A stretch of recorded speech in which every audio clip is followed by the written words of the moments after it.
அடுத்த மாதத்துக்கு போவோம், இன்னும் 2 நாளில் சம்பளம் வரும், இன்னும் சம்பளம் வந்துடும், அடுத்தது ஆயத்தமாக இருப்போம். மார்ச் மாதம் எப்படிப்பட்ட மாதம்? நம்ம எல்லா கிறிஸ்தவர்கள் எல்லாம் இந்த மாதம் என்னவாறு பண்ணுவாங்க? துக்க நாட்களாய் அனுசரிப்பாங்க. நமக்கு துக்க நாட்கள் அல்ல, தேவன் நமக்காய் உயிர்த்தெழுந்த நாளாக இருக்கு. விசுவாசிக்கிறோம், ஆமென் சொல்லுவோமே.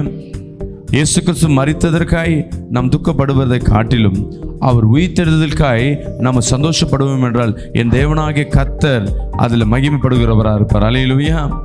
அப்போ அவர் மரித்ததில் துக்கப்படக்கூடாதா? இல்லை, அவர் மரித்ததில் உன் பாவத்தை குறித்து நீ துக்கப்படுறன்னா கர்த்தர் சந்தோஷப்படுவார்.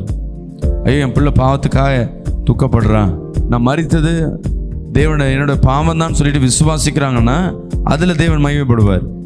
ஆனால் அவர் மரணத்தை பார்க்கிலும் அவர் உயிர்த்தெழுதலை நீங்கள் பார்க்குறீங்கன்னா உங்கள் வாழ்க்கை உயிர்த்தெழுதல் விசேஷமாக இருக்கும். விசுவாசிக்கிறாமே சொல்லு.